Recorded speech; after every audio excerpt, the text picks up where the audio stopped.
اعوذ باللہ من الشیطان الرجیم بسم اللہ الرحمن الرحیم۔ پانچویں رکوع میں ایک مکالمہ آ رہا ہے دو اشخاص کا۔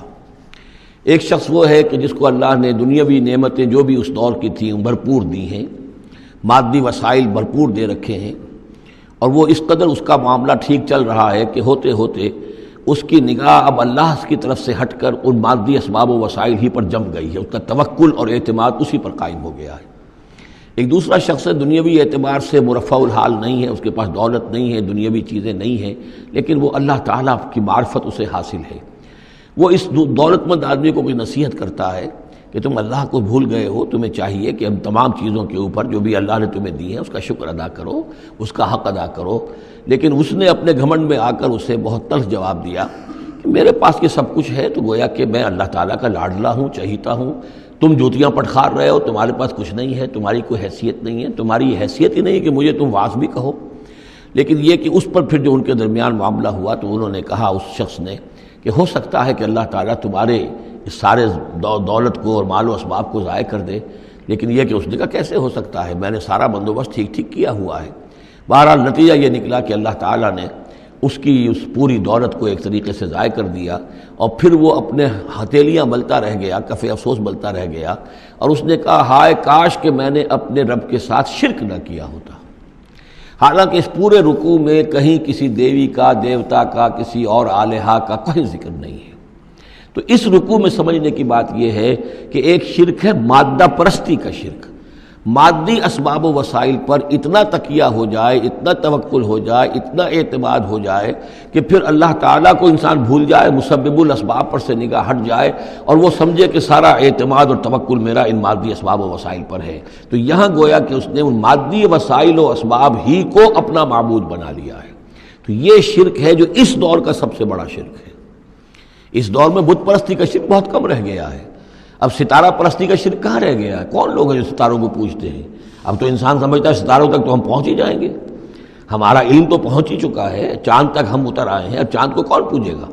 یہ جو اب ساری جو ہے اب جو پوجا پاٹ ہو رہی ہے وہ تو مادہ پرستی کی ہے، وہ دولت کی ہے، وہ در حقیقت یا وہ نظریاتی طور پر وطن پرستی ہے، اس کا ایک شرک ہے۔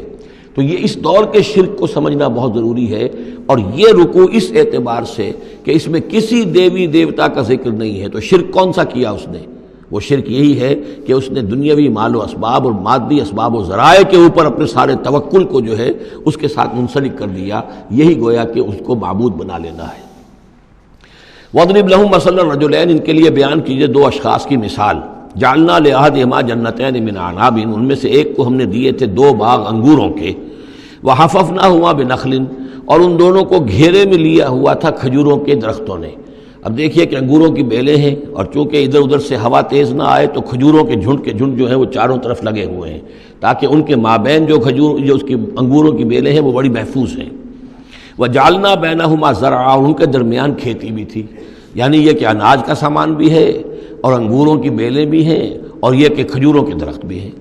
کلتا الجنتین آتت اکلہا، اور وہ دونوں باغات اپنا پھل دیتے تھے، ولم تظلم منہ شیئا، سال بسال پھل آ رہا ہے، سال ہر سال ہو گئے، ہر سال پھل آ رہا ہے، اس میں کوئی کمی نہیں کرتے تھے۔ جب یہ چیز چلتی رہتی ہے تو آدمی کا خود بخود ایک توکل جو ہے وہ اس چیز کے ساتھ وابستہ ہو جاتا ہے، وہ بھول جاتا ہے کہ اس کی اللہ تعالیٰ کے فضل و کرم سے ہے یا اللہ کے اذن سے ہے، بلکہ یہ کہ وہ انہی چیزوں کو سمجھ بیٹھتا ہے کہ یہ دائم ہے اور قائم ہے۔ وَفَجَّرْنَا خِلَالَهُمَا نَهْرًا، اور ہم نے ان کے مابین ایک نہر بھی نکال دی تھی، آب پاشی کا بھی پورا نظام موجود ہے۔ وَكَانَ لَهُ ثَمَرٌ، اور اس کے میوے بھی تھے، یعنی یہ بھی تھا کہ باغ جو ہے پھلا ہوا اس وقت، انگور بھی ہیں اور کھجور بھی جو ہے درخت جو ہیں لدے ہوئے ہیں، اور ایک اس کا مفہوم یہ بھی ہے میرے نزدیک جو زیادہ راجح ہے کہ اس کو اولاد بھی اللہ نے خوب دی تھی۔ جیسے درختوں پر پھل لگتا ہے تو انسان کے لیے اس کی اولاد جو ہے اس کے پھل کی حیثیت رکھتی ہے، تو گویا کہ اس کو اولاد بھی ملی تھی۔ فقال لصاحبہ وہو یحاورہ، تو کہا اس نے اپنے ساتھی سے، ان سے وہ گفتگو کر رہے تھے، آپس میں گفتگو کر رہا، انا اکثر منک مالا واعز نفرا، میں تم سے کہیں بڑھ کر ہوں مال میں اور نفری میں۔ اب یہ نفری کے حوالے سے میں نے کانا لہو ثمر، اس کے بیٹے بھی تھے، اولاد بھی تھی، تو اس کے حوالے سے وہ نفری کی بات بھی کر رہا ہے، میرے بازو بھی بہت ہیں۔ وَدَخَلَ جَنَّتَهُ، اور وہ داخل ہوا اپنے باغ میں، وَهُوَ ظَالِمٌ لِنَفْسِهِ، اور وہ اپنے جان پر ظلم کر رہا تھا، یعنی اسی گمراہی کے اندر مبتلا تھا۔ قَالَ مَا أَظُنُّ أَن تَبِيدَ هَٰذِهِ أَبَدًا، انہوں نے کہا میں نہیں سمجھتا کہ یہ باغ بھی کبھی اجڑ سکتا ہے۔ کیا مجھے دھمکا رہے ہو کہ اللہ تعالیٰ جو ہے کہیں تم میری یہ دولت سلب نہ کر لے؟ دیکھو میں نے کھجوریں کس حساب سے یہاں پر لگائی ہیں کہ کوئی اگر آئے بھی، کوئی باد سرسر آئے یا کوئی اور بھی ہوا کا تیز لو کے جھونکے آئیں تو وہ میری انگوروں کے بیلوں تک نہ پہنچے۔ یہ گویا کہ سینٹینلز کھڑے ہوئے ہیں، کھجور کے درخت جو ہیں وہ روک رہے ہیں۔ پھر میں نے یہاں پہ آب پاشی کا نظام ہے، نہر چلی ہوئی ہے۔ ما اظن ان تبید هذه ابدا، میں نہیں سمجھتا کہ میرا یہ باغ جو ہے کبھی یہ کہ برباد بھی ہو سکتا ہے۔ وما اظن الساعة قائمة، اور یہ جو تم قیامت وغیرہ کی بات کر رہے ہو، اول تو میرا گمان نہیں ہے کہ کوئی قیامت کھڑی ہونے والی ہے۔ وما اظن الساعة قائمة، میں نہیں سمجھتا کہ یہ قیامت ہونے والی ہے۔ ہاں ڈکوسلے سے ہیں، کچھ بڑوں سے سنا تو ہے۔ اور یہ کہ وَلَئِن رُدِدتُّ إِلَىٰ رَبِّي، اگر مجھے لوٹا ہی دیا گیا اپنے رب کے پاس، لَأَجِدَنَّ خَيْرًا مِّنْهَا مُنقَلَبًا، تو مجھے وہاں لازماً ملے گا بہت بہتر لوٹ کر۔ اب اس کے اندر ایک فلسفہ ہے ان کا کہ جب اللہ نے مجھے یہاں دیا، اللہ کے وہ منکر نہیں تھے، اللہ نے مجھے یہاں دیا ہے تو اس کا مطلب یہ کہ میں چہیتا ہوں، لاڈلا ہوں، یا اللہ نے مجھے کچھ صلاحیتیں دی ہیں، میں نے بڑی عمدہ پلاننگ کر کے باغ بنائے ہیں، سارا اس کا بندوبست کیا ہے، تو یہ میری جو صلاحیت ہے، یہ اللہ کی دی ہوئی جو میرے اندر ہے، یہ جو خیر ہے، یہ کہاں چلا جائے گا؟ آخرت میں بھی مجھے پھر ملے گا اور اس سے بہتر ملے گا، اور تم جیسے یہاں جوتیاں پٹخار رہے ہو ایسے وہاں پٹخارو گے۔ وَلَئِن رُدِدتُّ إِلَىٰ رَبِّي، اگر بالفرض ہو ہی گیا ایسا، لوٹا ہی دیا گیا میں اپنے رب کی طرف، لَأَجِدَنَّ خَيْرًا مِّنْهَا مُنقَلَبًا، تو اس سے بھی بہتر مجھے وہاں پر ملے گا۔ قَالَ لَهُ صَاحِبُهُ، اب اس اللہ کے بندے نے جو نیک بندہ تھا کہا اس سے، اس کے ساتھی نے، وَهُوَ يُحَاوِرُهُ، اور ان سے گفتگو کر رہا تھا، أَكَفَرْتَ بِالَّذِي خَلَقَكَ مِن تُرَابٍ، کیا تو نے کفر کیا اس ہستی کا جس نے تجھے مٹی سے بنایا، ثُمَّ مِن نُطْفَةٍ، پھر گندے پانی کی بوند سے بنایا، ثُمَّ سَوَّاكَ رَجُلًا، پھر تجھے ایک پورا انسان بنا کر کھڑا کر دیا۔ اب یہاں تجھے کفر کون سا کیا؟ یعنی یہ کہ وہ رب مان رہا ہے اللہ کو، اور رب کے ساتھ اس نے کسی اور کا ذکر نہیں کیا ہے۔ مطلب یہ کہ آخرت کا انکار در حقیقت اللہ کا انکار ہے۔ اگر تم آخرت کے بارے میں جو کہہ رہے ہو کہ نہیں میں نہیں سمجھتا کہ یہ کوئی ہونے والی بات ہے، تو چاہے تم اللہ کو اقرار کر رہے ہو، لیکن حقیقت میں اگر آخرت کو نہیں مانتے تو گویا کہ اللہ کا انکار ہے۔ لَٰكِنَّهُ اللَّهُ رَبِّي، لیکن جہاں تک میرا معاملہ ہے، میں نے تو اللہ کو اپنا رب مانا ہوا ہے، وہی میرا مالک ہے، آقا ہے۔ وَلَا أُشْرِكُ بِرَبِّي أَحَدًا، اور میں اپنے رب کے ساتھ کسی کو شریک نہیں ٹھہراتا۔ وَلَوْلَا إِذْ دَخَلْتَ جَنَّتَكَ قُلْتَ مَا شَاءَ اللَّهُ، اور کیوں نہ ایسا ہوا کہ اللہ کے بندے جب تو اپنے باغ میں داخل ہوا، تو نے باغ دیکھا، پھلا ہوا ہے، ہرا بھرا ہے، ہر طرف منظر جو ہے بڑا دل خوشکن منظر ہے، تو کہتا ما شاء اللہ۔ یہ پھر وہی مجلسی کلمہ آ گیا جس میں توحید کوٹ کوٹ کر بھری ہوئی ہے، ما شاء اللہ، یہ جو اللہ نے چاہا، جو اللہ نے چاہا، یہ سب اس کے فضل و کرم سے ہے۔ لا قوت الا باللہ، کوئی طاقت نہیں ہے اللہ کے سوا۔ اگر اللہ کی طرف سے یہ بات نہ ہوتی تو میرے اندر کوئی صلاحیت نہیں تھی، اللہ ہی کی ہے در حقیقت، یہ دین ہے اسی کی عطا ہے۔ ان ترن انا اقل منک مالا و ولدا، اگر تم دیکھ رہے ہو کہ میں تم سے کم ہوں مال میں بھی اور اولاد میں بھی، فعسى ربی ان یؤتینی خیرا من جنتک، تو مجھے تو اپنے رب کے بارے میں یہ یقین ہے کہ وہ جب چاہے مجھے تیرے باغ سے بہتر باغ دے سکتا ہے۔ وَيُرْسِلَ عَلَيْهَا حُسْبَانًا، اور تیرے باغ کے اوپر وہ کوئی اوپر سے کوئی لو کا جھونکا ایسا بھیج سکتا ہے، من السماء، آسمان سے، فَتُصْبِحَ صَعِيدًا زَلَقًا، کہ یہ پورا باغ جو ہے یہ جو ایک ایسا چٹیل میدان ہو کر رہ جائے کہ یہاں کوئی درخت رہے نہ بیلے رہے۔ معلوم ہوا کہ ہر چیز جب آنکھ کھلی گل کی تو موسم تھا خزاں کا، یہ ہو سکتا ہے، عین ممکن ہے۔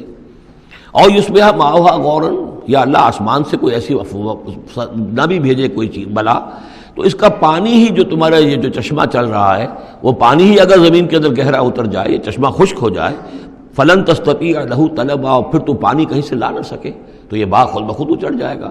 یہ سارے امکانات ہیں، مسبب الاسباب نے تمہارے لیے اس وقت سارے اسباب جمع کر رکھے ہیں، جب چاہے گا ان میں سے کسی ایک سبب کی بھی اگر تناب کھینچ لے تو یہ سارا معاملہ جو ہے یہ تو شیش محل کی طرح کا ہے، ایک ہی جو پتھر ہے وہ اس سب کو چکنا چور کر دے گا۔ وَأُحِيطَ بِثَمَرِهِ، معلوم ہوتا کہ وہ بہت ہی کوئی اللہ کا پہنچا ہوا شخص تھا، جو اللہ کا دوست تھا، اور اس کا دل دکھایا اس شخص نے، جس کو تانا دیا اسے انا اکثر منک مالا و ولدا، تو اس حوالے سے اس کا دل دکھا ہے۔ اور یہ جان لیجئے کہ کسی اللہ والے کا من عادی لی ولیا فاذنتہ للحرب، تو ایک حدیث قدسی ہے، جو شخص میرے کسی ولی کے ساتھ دشمنی کرے پھر میری طرف سے اس کے خلاف اعلان جنگ ہے۔ تو اس نے چونکہ یہ دل دکھایا ہے، اور فارسی کا ایک شعر بھی بڑا مزیدار ہے کہ ہیچ قوم را خدا رسوا نہ کرد تا دلے صاحب دلے نامد میں درد، کسی صاحب دل کے دل کو ٹھیس لگتی ہے، درد اس کے اندر پیدا ہو جاتا ہے، صاحب دل ہو، اللہ کی محبت اس کے دل میں ہو اور اسے ٹھیس پہنچے، تو تا دلے صاحب دلے نامد میں درد ہیچ قوم را خدا رسوا نہ کر، قومیں بڑی رسوا ہو جاتی ہیں کسی ایک اللہ والے کی کہ دل جو ہے اس کی دل کو اگر تکلیف پہنچے۔ تو وَأُحِيطَ بِثَمَرِهِ، اس کا سارا ثمر سمیٹ لیا گیا، اللہ تعالیٰ نے جو کچھ اس کو دیا تھا وہ سلب کر لیا، باغ بھی ختم ہوا، اولاد بھی ختم ہوئی۔ فَأَصْبَحَ يُقَلِّبُ كَفَّيْهِ عَلَىٰ مَا أَنفَقَ فِيهَا، تو وہ رہ گیا اپنے ہاتھوں کو ملتا ہوا، اپنی ہتھیلیوں کو ملتا ہوا، جسے ہم کہتے ہیں کف افسوس ملنا۔ یقلب کفیہ علی ما انفق فیہا، جو کچھ اس نے خرچ کیا تھا، انویسٹ کیا تھا، محنت کی تھی، کتنا عرصہ لگا تھا اس باغ کے پلاننگ میں، باغ کو اس نے لگایا تھا، کہاں کہاں سے پودے لایا ہوگا، ما انفق فیہا وہی خاویۃ علی عروشہا، اور وہ باغ جو ہے گرا پڑا ہوا تھا اپنی چھتریاں کے اوپر، کیونکہ جو انگور کی بیلیں ہوتی ہیں وہ ٹٹیاں ہوتی ہیں، چھتریاں ہوتی ہیں، وہ سب اوندھی پڑی ہیں۔ وَيَقُولُ يَا لَيْتَنِي لَمْ أُشْرِكْ بِرَبِّي أَحَدًا، اور اس وقت وہ کہہ رہا تھا ہائے میری شامت، کیا کاش کہ میں نے اپنے رب کے ساتھ شرک نہ کیا ہوتا۔ اب یہ کون سا شرک ہے؟ اس پوری اس گفتگو کے اندر کہیں کسی دیوی کا، دیوتا کا، کسی کا ذکر نہیں ہے، کسی کی شفاعت کا ذکر نہیں ہے۔ یہ ہے ہمارا آج کا نقشہ مادہ پرستی کا، آج کی ہماری ذہنیت جو ہے پوری کی پوری اس رکوع کے اندر موجود ہے۔ وَلَمْ تَكُنْ لَهُ فِئَةٌ يَنْصُرُونَهُ، اور نہ ہوئی پھر اس کی کوئی جماعت، کوئی اس کی فوج ہوتی جو اس کی مدد کرتی من دون اللہ، اللہ کے مقابلے میں۔ وَمَا كَانَ مُنْتَصِرًا، اور نہ ہی وہ اس قابل تھا کہ کسی سے انتقام لے، کس سے انتقام لے، سارا فیصلہ تو اللہ کی طرف سے ہوا ہے۔ هُنَالِكَ الْوَلَایَةُ لِلَّهِ الْحَقِّ، یہاں تو حکومت اور اختیار کل کا کل اللہ ہی کے لیے ہے، سچے اللہ کے لیے جو الحق ہے۔ یہ ولایا ہے واو کے زبر کے ساتھ۔ والی کہتے ہیں حاکم کو، مالک کو، والی سے ولایا بنتا ہے۔ ولی کہتے ہیں دوست، پشت پناہ، اور اس سے ولایا بنتا ہے، ولایت باہمی۔ اللہ ولی الذین آمنوا یخرجہم من الظلمات الی النور، اور الا ان اولیاء اللہ لا خوف علیہم ولا هم یحزنون، یہ ولایت ہے واو کے زیر کے ساتھ۔ اور والی ہونا کسی کا، فلاں ملک کا والی فلاں تھا، یعنی وہاں کا حکمران تھا، بادشاہ تھا، تو یہاں کی بادشاہی، یہاں کا اختیار، ہنالک الولایۃ للہ الحق، کل ولایت اللہ ہی کے ہاتھ میں ہے۔ ہوا خیر ثوابا و خیر عقبا، یقیناً وہی بہتر ہے انعام دینے والا، اور وہی بہتر ہے نتیجے کے اعتبار سے، عاقبت کے اعتبار سے۔